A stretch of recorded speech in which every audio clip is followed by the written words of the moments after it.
네, 그럼 기도하고 시작하겠습니다. 하나님 아버지 감사합니다. 오늘 저희가 주중 모임으로 다시 우리 주님의 말씀을 더 공부하고 더 알기 위해 모였습니다. 우리 주님께서 가르쳐 주신 모든 것들이 정말 결국 우리가 우리 주님의 영광을 마지막 그날에 다시 볼 때까지 우리 주님을 더 알아가고 우리 주님의 얼굴을 보는 그런 모든 것들이면 우리가 잘 알고 앞으로도 더욱 우리 주님의 말씀에 매진하고 정진하는 그런 저희 청년부 될 수 있도록 도와주시옵소서. 예수님의 이름으로 기도드렸습니다. 네.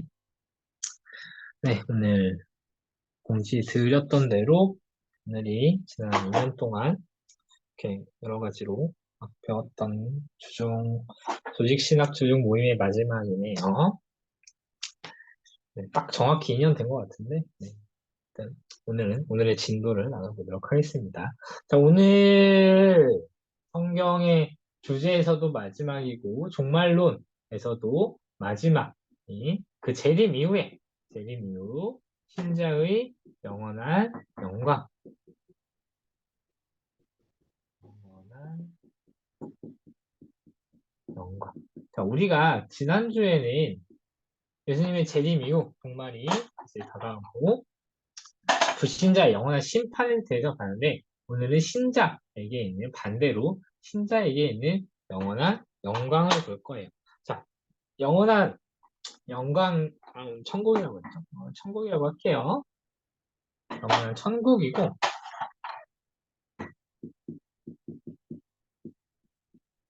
특별히 특별히 이 천국이란 단어는 그 재림 이후에 이제 우리가 영원한 나라의 하나님 나라에 들어가는 그런 뭐 의미로도 쓰이지만 이제 천국 하나님 나라라는 단어 자체는 그 예수님께서 초림하시고 이 땅에 하나님의 나라를 예수님께서 이뤄가시는 이제 그런 걸 얘기할 때도 그 천국이라는 단어를 쓰거든요.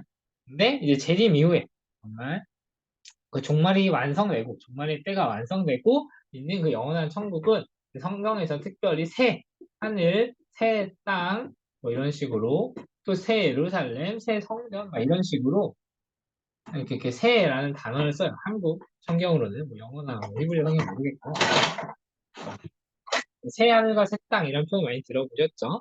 그래서 이 새라는 단어를 쓰면서 위에 영원한 단어를 이제 묘사하게 됩니다. 오늘 이제 네 가지 모습으로 성경이 그 새하늘과 새 땅을 그러니까 설명, 표현하고 있는데 하나하나 볼게요. 자, 첫 번째는 제일 유명한 말이죠. 하나님은 우리에게 제일 익숙하다고 하는 게 없겠네요. 새 하늘과 새 땅이라는 표현을 많이 들어보셨을 겁니다.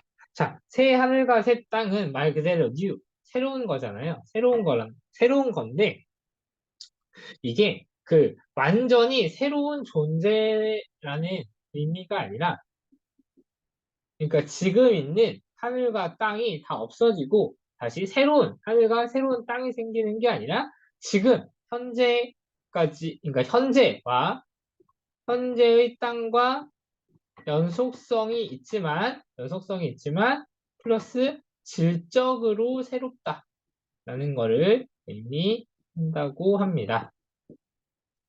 이거는 예를 들면은 예수님 부활 이후를 보시면 알 수 있어요. 예수님이 부활 이후에 보시면 예수님이 예수님이 원래 이제 그 죽으시기 전에 십자가에 달리시기 전에 이제 그 육신으로 그대로 부활을 하셨잖아요. 그쵸? 그래서 제자들이 예수님이 나타났을 때 예수님 하고 알아봤잖아요. 그쵸? 예수님이 갑자기 뭐 체격이 커지거나 홀쭉해지거나 남자에서 여자가 됐거나 뭐 그랬던 게 아니라 이제 죽기 전에 그 육체 그대로 부활을 하셨지만 연속성이 있지만 이제 그 부활 전에 그러니까 십자가에 달려 돌아오시 전과는 완전히 다른 몸을 가지고 계셨죠. 여기에 있다가 뭐 여기 나타나기도 하시고 벽을 통과하기도 하시고 그런 이제 새로운 모습들을 보여주셨단 말이에요. 그거를 통해서 볼 때 새 하늘과 새 땅도 마찬가지로 연속성과 질적으로 새로운 특성을 지니고 있을 겁니다.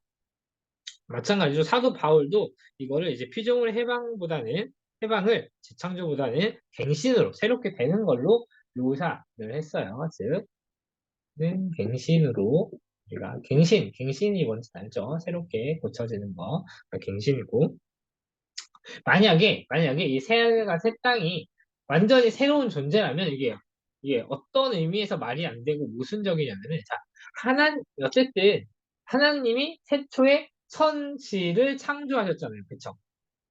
자, 하나님이 태초에 천지를 창조하셨는데, 만약에 이 그 최초의 천지와, 만약에, 이건 달아요. 최초의 천지와 새하늘과 새 땅, 뭔가 이상하죠? 신천지였죠? 아무튼, 새하늘과 새 땅이 만약에 다르다면, 하나님의 천지 창조가 불완전해지겠죠. 자, 하나님께서 태초에 천지를 창조하셨는데, 뭐가 이상해. 그래서 새하늘과 새 땅이 필요했어요. 완전히 그 새로운 존재로서의 새하늘과 새 땅이 필요하다라고 했다는 거는 처음에 천지 창조가 뭔가 불완전했기 때문에 이거 다 엎어버리고 리셋해버리고 다시 새로운 걸 만들어야 된다는 뜻이잖아요. 그쵸? 이렇게 되겠죠. 만약에 다르다면. 근데 그러면 하나님의 천지 창조가 불완전했냐? 라는 반문이 바로 나올 수 있겠죠. 그럴 리가 없죠. 영원하신 그리고 전지전능하신 하나님께서 천지 창조 때부터 완전한 천지를 창조하셨어요. 그래서 어쨌든 지금의 하늘, 지금의 땅은 그대로 갑니다. 다만 그게 질적으로 새로워진다라고 알아두시면 되겠습니다. 자, 이거를 알아두고 성경에서 그리고 이게 이제 연속성과 불연속성에 대한 이야기고요. 성경에서 이거를 이제 이 새 하늘과 새 땅을 새 에덴 동산 그리고 새 예루살렘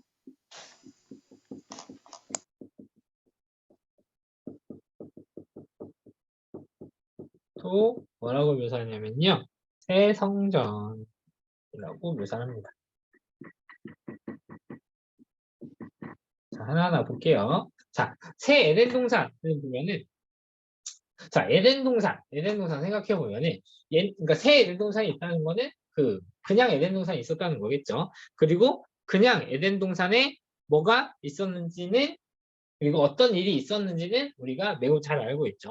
자, 에덴 동산에서 어땠어요? 하나님과의 교제가 풍부했던 곳이죠. 아담과 하나님이 대놓고 대화를 했어요. 그만큼 하나님과의 교제가 친밀하고 밀접하고 풍성했다는 거죠. 자, 이거를 그런 교제가 하나님과의 충성한 교제, 아름다운 교제가 회복되는 것을 새 에덴 동산으로 성경이 설명하고 있습니다. 특별히 이거를 생명수 강 그리고 생명나무를 통해서 묘사를 하고 있어요.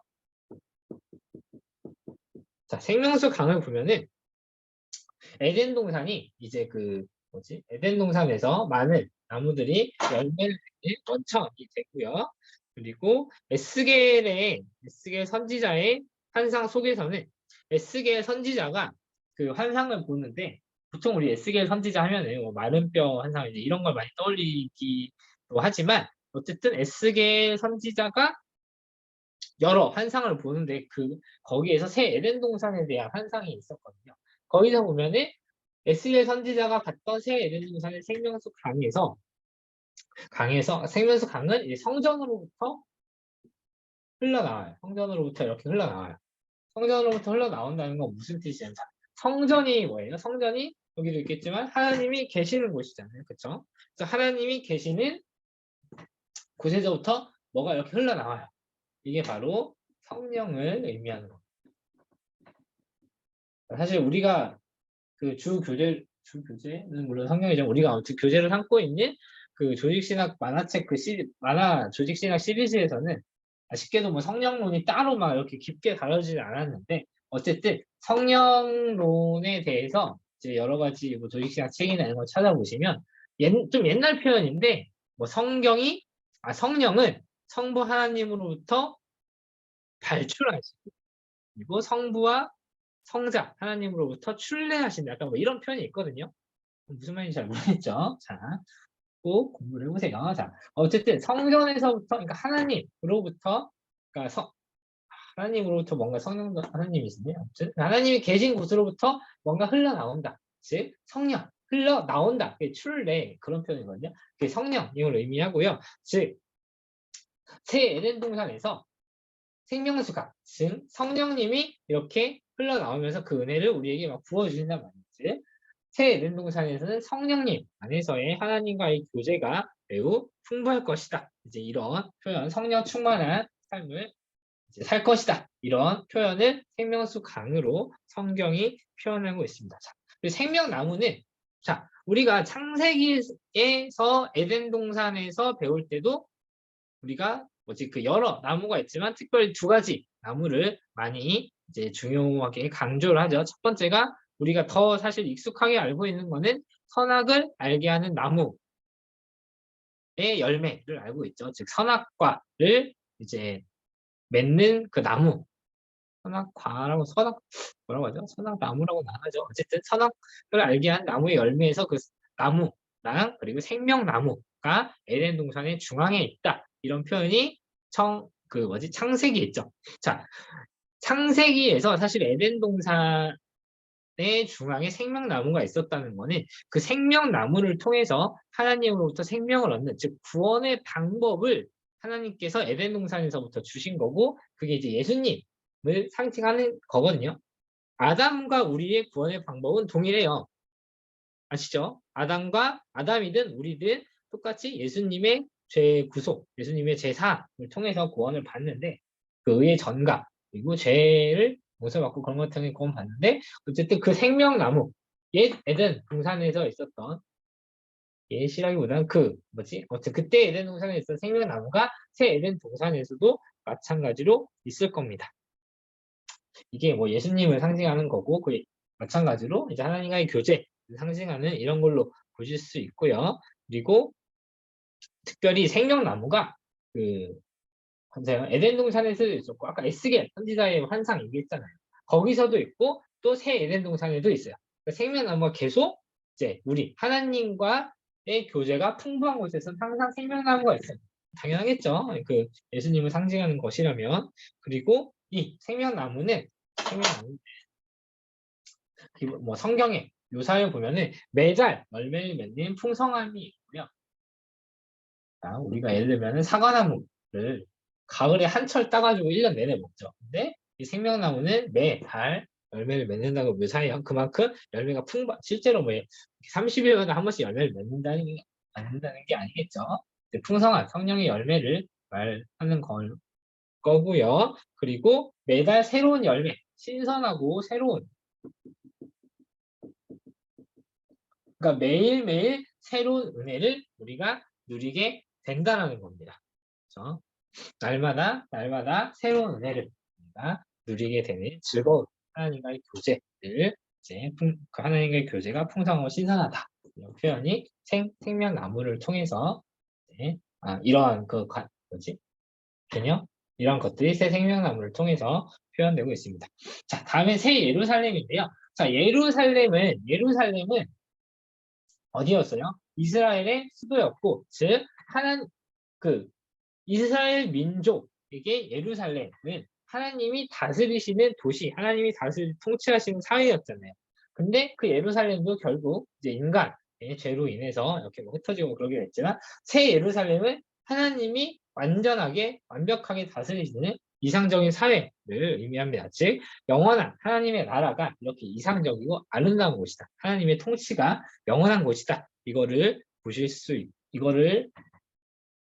먼저 이렇게 합시다. 하나님의 통치가 있는 곳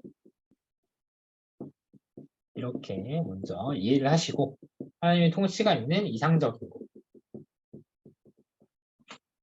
여기에 그리고 이제 이 새 예루살렘에 대해서 계시록에서 먼저 크기에 대해서 얘기를 해요. 자, 크기를 보면은 요한계시록을 보면은 12에 관련된 숫자가 많이 나와요.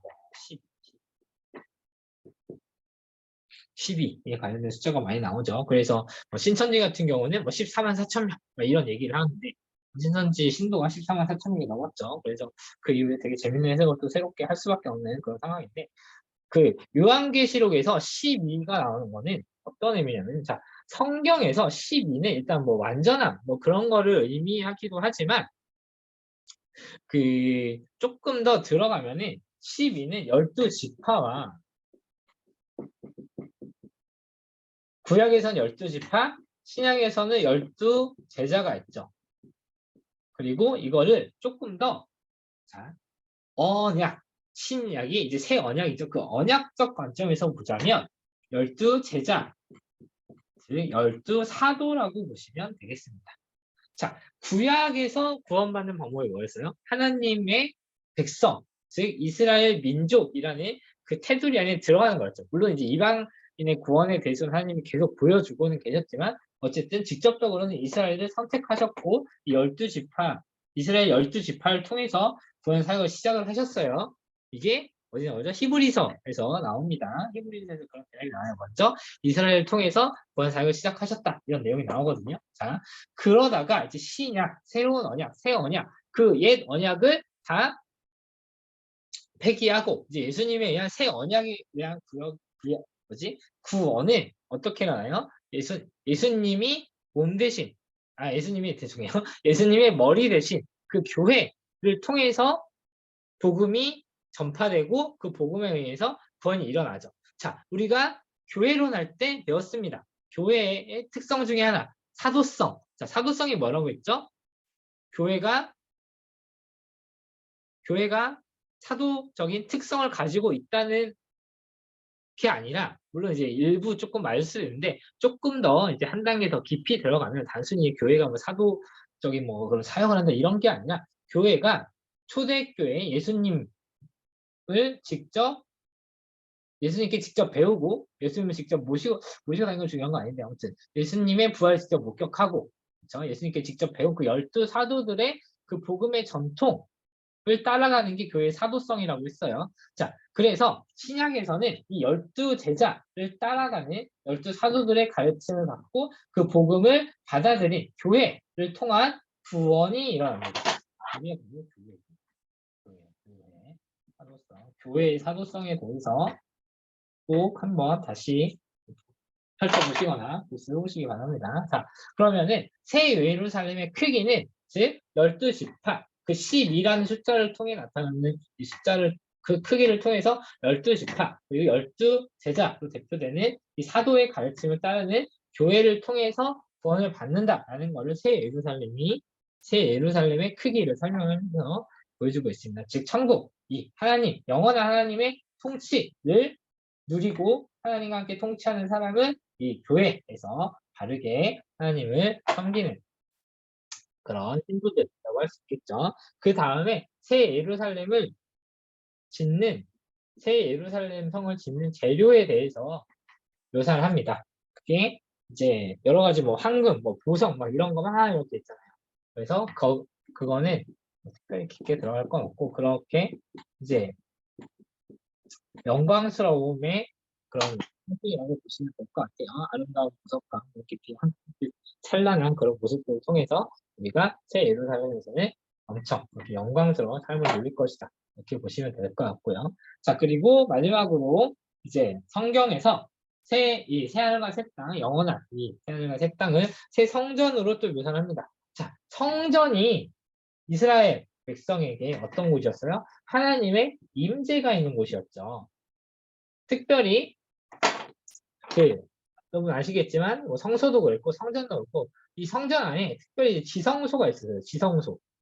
지성소에서 하나님이 직접 임재하시고 이 지성소가 천막으로 휘장으로 이렇게 둘러져 있다가 1년에 딱 한 번 대제사장이 이렇게 한 번 들어가서 하나님을 뵙고 다시 나오는 그런 곳이 바로 지성소였어요. 그랬다가 하면 죽기도 하고 그랬죠.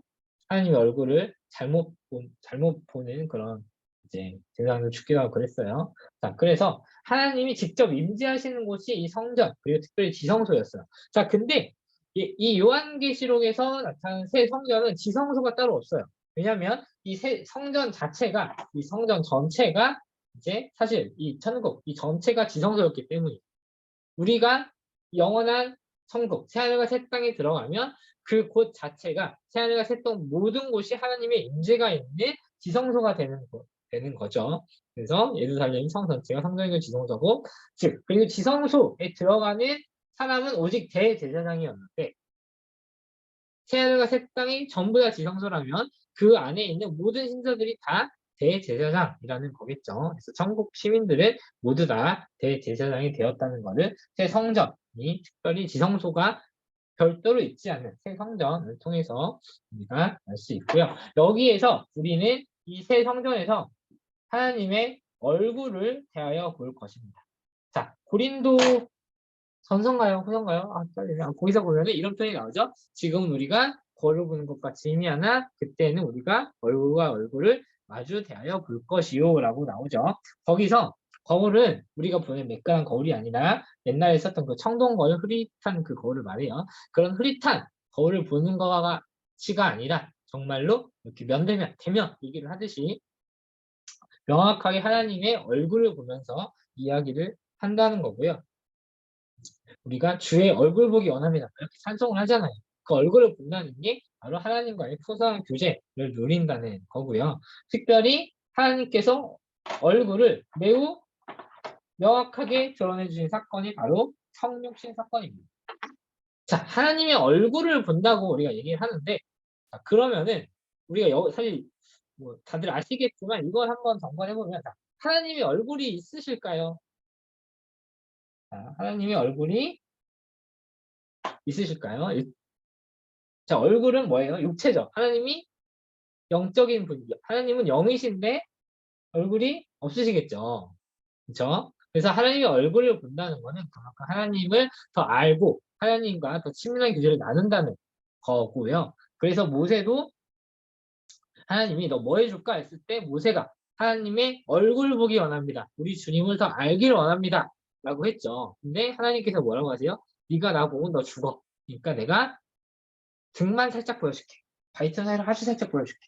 그게 이제 그런 뜻이고요. 하나님이 등도 없어요. 그렇게 아주 일부만 하나님께서 보여주겠다는 거였죠. 자, 그래서 모세는 하나님의 등을 아주 이렇게 아주 잠깐 그 바이튼 사이를 봤지만 우리 하나님의 얼굴을 봤어요. 우리는 예수님께서 가르쳐 주신 명확한 구원의 방법을 이 성경 66권으로 이렇게 가지고 있죠. 이게 바로 하나님의 얼굴이에요. 주의 얼굴을 보기 원합니다. 찬송을 하시는 분이라면 이 성경을 열심히 읽고 이렇게 공부를 열심히 하겠죠. 자, 얼마나 이렇겠지? 자, 어쨌든 새 성경에서 하나님의 얼굴을 본다고 성경에 묘사가 되어 있는데 그만큼 우리가 말도 안 되는 하나님과의 풍성한 그러니까 지금 말도 안 되는 이유는 우리가 지금은 상상조차 할 수 없는 하나님과의 풍성한 교제를 누릴 거다라는 게 이 성전의 의미입니다. 자, 그리고 이제 성전에 가면은 그 대제사장의 그런 이렇게 비유를 대제사장의 그 표현이 대제사장이 하는 거에 대한 표현이 있어요. 그게 이제 이마에 이름이 있다는 거거든요. 이마에 하나님의 이름이 있다는 거예요. 이게 이제 대제사장의 복장이 보면은 이제 뭐 이마에 뭐 여호와께 성결하고 여기 12지파 이름이 뭐 배에 새겨져 있고 막 그런 게 있거든요. 그래서 이마에 이름이 새겨져 있다는 거는 그 신도들이 다 대제사장의 사역을 하고 있다. 그래서 대제사장으로서 하나님과 같이 영원히 이제 이 천국을 통치하는 그런 하나님과 더불어 하나님을 섬기고 하나님과 더불어 통치하는 그런 본래의 사역, 사명을 회복하는 게 바로 이 새 성전에서의 우리의 역할이 될 것입니다.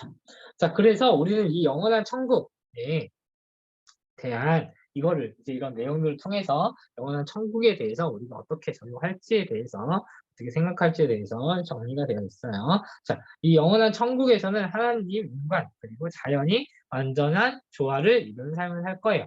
그렇죠? 우리가 창세기에서 아담이 죄를 지은 이후에 땅에 영광키를 내고 온갖 자연재해가 있고 자연이 원래는 동물이 인간을 죽이면 안 돼요. 예를 들면은. 근데 그런 게 이제 없어지고 물론 인간과의 다툼도 없어지고 인간 간의 뭐 살인이나 약간 뭐 강도 이런 것도 다 없어지고 완벽한 조화를 이루는 삶을 살 거예요. 그래서 지금은 그 영광이 매우 희미한 것처럼 보여도 언젠가 우리가 들어가는 천국에서는 삼위 하나님 사이의 교제에 신자가 참여할 거고요. 그리고 그 고난을 이기는 소망을 우리가 가지게 될 겁니다. 자, 삼위 하나님 사이의 교제에 대해서 잘 알고 싶으신 분이 작년 한 4월, 5월쯤 했죠. 거기 그때 실로원에서 삼위일체에 대해서 배운 적이 있거든요. 그게 이제 하나님 그때 삼위 하나님 사이의 교제의 아름다움 이제 그런 거에 대해서 많이 배운 적이 있어요. 네, 있어요. 그걸 잘 보시면서 우리가 삼위 하나님 간에 그때 이런 말 했던 것 같아요. 삼위 하나님이 자, 위격으로는 세 분이시지만 본질적으로는 한 분이시잖아요. 그렇다면 그 삼위 하나님 간의 교제는 우리가 이 세상에서 알고 있는 그 어떤 교제보다도 더 친밀하고 완벽한 교제가 될 거예요. 근데 그 삼위 하나님 간의 교제에 우리도 참여할 수 있다는 거죠. 그 영광을 우리에게 알려주시겠다는 게 이 영원한 천국에서의 우리의 소망이 될 겁니다. 자, 그만큼 여기에 풍성한 교회, 친밀한 교제 뭐 이런 얘기를 막 많이 했는데 이게 그 정도 삼위 하나님 간의 교제에 우리를 참여시켜 주실 정도로 우리를 완벽한 하나님과의 교제에 우리를 이제 참여시켜 주신다. 이런 감사에 대한 또 소망을 가지고 있으면 좋겠습니다. 그리고 이 세상에서도 영원한 천국을 맛보게 하며 살아가는 삶을 사셨으면 좋겠어요. 오늘 책에서는 그게 이제 신자들의 주일 예배 로 나오는데 영원한 천국에서의 잔치를 맛보는 시간이 바로 교회에서의 주일 예배 시간입니다. 그래서 교회가 바로 작은 천국이고요. 그리고 또 조금 더 다른 곳을 찾아보면 가정이 바로 지상에서 누리는 천국이고요. 또 사실 우리가 이제 다른 많은 믿는 우리 청년부도 당연히 그래야겠고요. 이제 신자들의 교제가 있는 곳은 다 하나님께서 지상에서 천국을 맛보라고 잠깐 보여주시는 그런 것들입니다. 자, 여러분 다들 청년부 생각하면은 이렇게 교회 갈 거 생각하면 뭔가 신나고 거기 좋은 지체들이 있고 좋은 말씀이 있고 또 하나님과의 이제 그런 은혜의 시간을 많이 보낼 수 있구나라고 하고 막 가슴이 뛰잖아요. 그렇죠? 뛰시죠?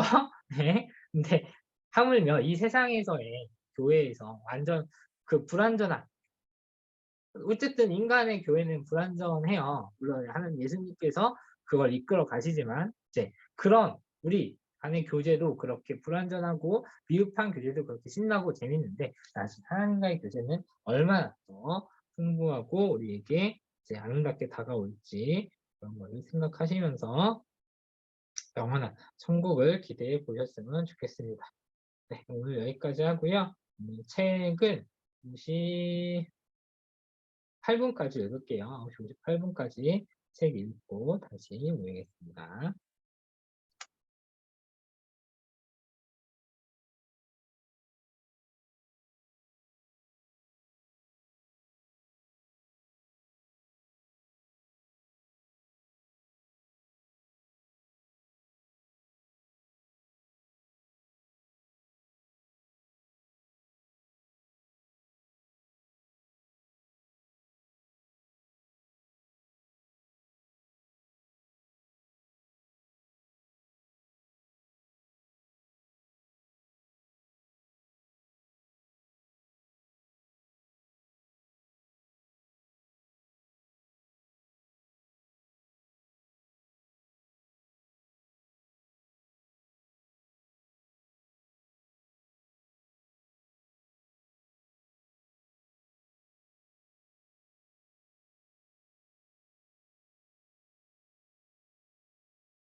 네, 여러분 다 읽으셨나요?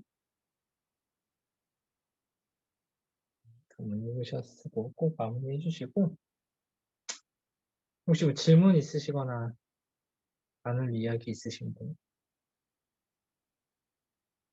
없으시면 또 네, 2020년 초부터 딱 진짜 한 2년 전 이맘때쯤부터 시작했던 것 같은데 2년 동안 잘 따라주셔서 뭐 제가 뭐 이끌어 간 거라기보다는 그냥 같이 한 거긴 하지만 어쨌든 늘 잘 참여해 주시고 뭐 저한테도 저 스스로한테도 뭐 여러분한테도 감사하고요. 사실 이 모임을 구상했던 게 참 약간 지극히 개인적인 사유도 조금 있긴 했는데 정말 2년여의 잠정을 이렇게 마칠 수 있게 될 줄 저도 몰랐습니다. 저도 몰랐고 이게 뭐 제가 우리가 했나요? 하나님께서 어쨌든 잘 이끌어 주신 것 같고 제가 광고에서 잠깐 말했듯이 우리가 뭐 2년 동안 많은 걸 공부한 것 같지만 사실 그렇게 또 많은 걸 한 거는 아니에요. 그래서 여러분 이런 것들을 통해서 앞으로의 신앙생활에 더 많은 도움이 되셨으면 좋겠고 오늘이 여러분 아실지 모르겠는데 84번째 시간이었어요. 오늘이 딱 84번째 시간이었는데 사실 한 번 했을 때 평균 1시간 남짓도 안 했잖아요. 즉 이거를 뭐 한 사람은 여러분 대학교 때 교양 강의 하나 들은 정도거든요. 84시간이면 딱. 그래서 우리가 사실 뭔가 많은 걸 한 것 같지만 생각해보면 그렇게 대단한 걸 한 건 아니에요. 그렇지만 우리가 꾸준히 뭔가 했다는 사실은 뭐 스스로에게 또 여러분에게도 이게 여러분에게 신앙에 많은 밑거름이 되셨으면 좋겠고 또 계속 다 영상에 있으니까 간혹 지나가다가 생각나면 한 번씩 찾아보시고 책 찾아보시고 그렇게 여러분들의 신앙에 앞으로의 신앙에 많은 이렇게 자양분이 될 수 있는 신학적 뿌리가 되었으면 좋겠습니다. 덮어놓고 믿는 게 제일 위험한 거 다들 아시죠? 덮어놓고 믿다 보면 이상한 믿음을 가지게 되는데 정확하게 우리가 어떤 걸 믿어야 되는지 어떤 게 이제 우리가 신론부터 시작해서 하나님이 어떤 분이시고 근데 인간이 어떤 죄를 지었고 그런 인간을 예수님께서 어떻게 구원하셨고 그렇죠? 그리고 그 예수님은 과연 누구시고 그 예수님께서 머리 대신 교회란 무엇인지 그리고 그 교회 그리고 이 신자들의 종말이 무엇인지 그런 것들을 다 배워 있는 과정들을 통해서 하나님의 은혜를 하나님의 얼굴을 아는 우리가 되었으면 좋겠습니다. 네, 정말로 이제 마칠게요. 네, 오늘 이 시간도 마치고 정말로 마치고 주중 모임 조직신학 네, 조직신학 주중 모임의 마지막까지 다 마치도록 하겠습니다. 기도하고 마치겠습니다. 하나님 아버지 감사합니다. 우리 주님께서 이끌어주시는 은혜로가 이 모든 과정들을 잘 마쳤습니다. 하나님 그렇지만 이 모든 과정들이 우리가 했던 이 모든 과정들이 하나님의 영원하신 시간 속에 아주 잠깐 하나님의 얼굴을 정말 아주 조금 바꾸었던 그런 시간임을 또 우리가 압니다. 네, 이런 것들이 그렇지만 또 우리 주님을 찾는 또 하나의 그 새로운 발걸음이 되도록 하여 주시옵고 우리가 이런 우리 주님을 아는 것들을 통해 우리의 기도가 그리고 우리의 고백이 또 우리의 찬양이 더 풍성해지는 그런 많은 신앙의 신학적 물건을 될 수 있도록 예수님 도와주시옵소서. 이 모든 말씀 예수님의 이름으로 드렸습니다. 아멘. 네, 여러분 너무 수고하셨습니다. 안녕. 이제 다음 주부터는 없어요. 수고하셨습니다. 수고하셨습니다. 정말 수고 많으셨어요. 수고 많으셨어요. 안녕. 이제 졸업하시네요. 감사합니다. 대단하다.